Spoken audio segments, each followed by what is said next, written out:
Hello, my name is Tahirha Mukisa, also known as TJ, and here is the staff that has helped me in my journey with the Lord with my health.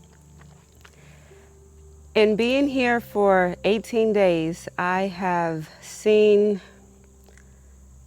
love displayed through these workers with one another as well as to the guests. We have experienced laughter, joy, and laughter. I have seen the compassion, the patience with dealing with one another and filling in for one another, and that was a blessing unto me.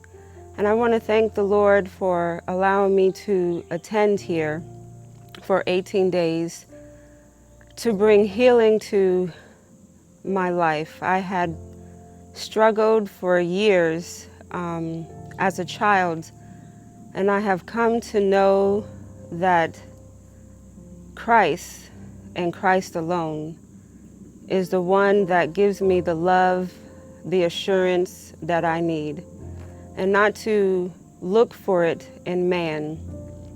During my time here, the enemy had come strongly, and I was down. It was in my countenance. The staff saw it and tried cheering me, and this was a faith journey for me, and the Lord reminded me of that during worship service. I had read something in Ministry of Healing, and I couldn't find it. And the Lord used the worship leader to minister to me during my distress. And I had a long time searching for the quote that I will read.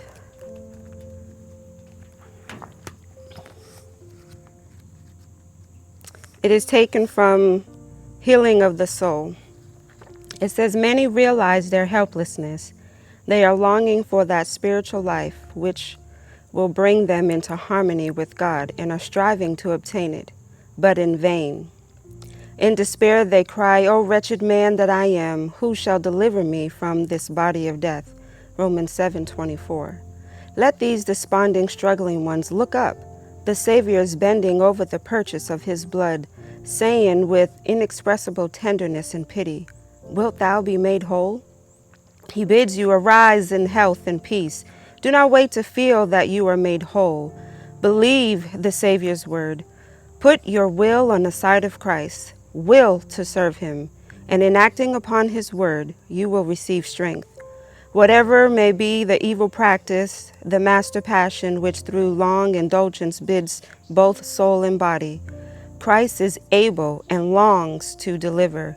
He will impart life to the soul that is dead in trespasses, Ephesians 2:1.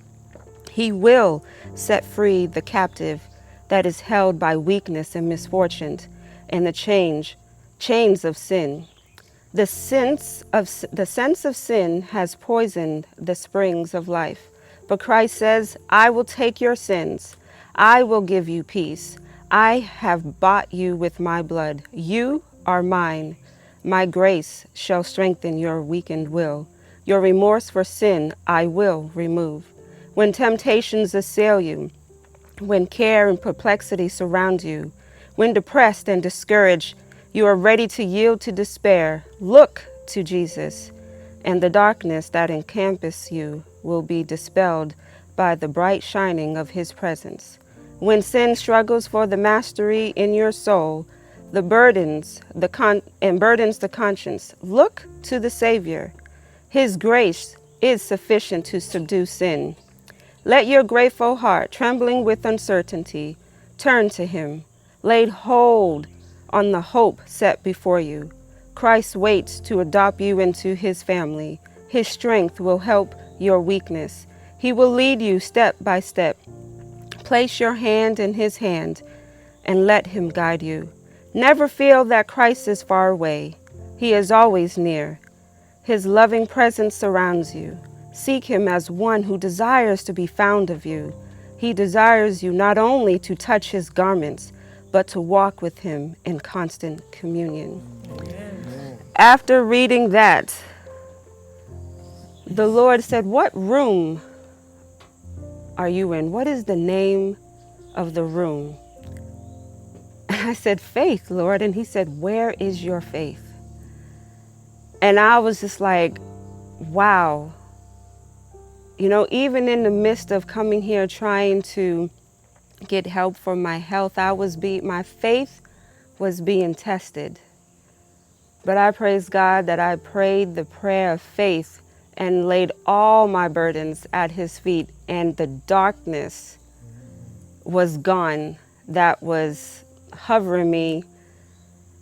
And God gave me a therapist that could relate to my situations.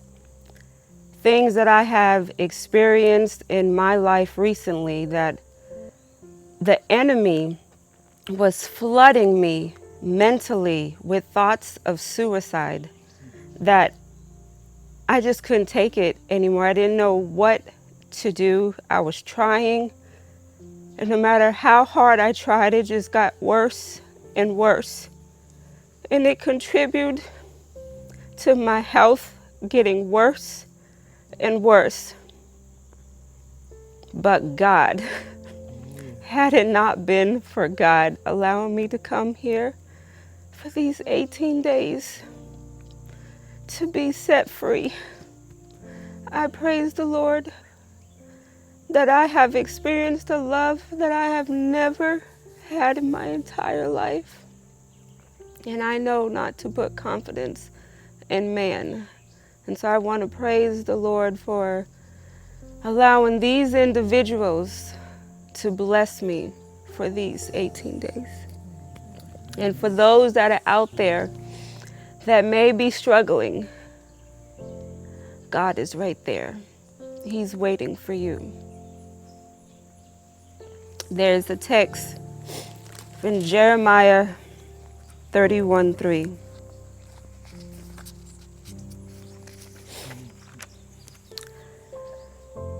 I have loved thee with an everlasting love.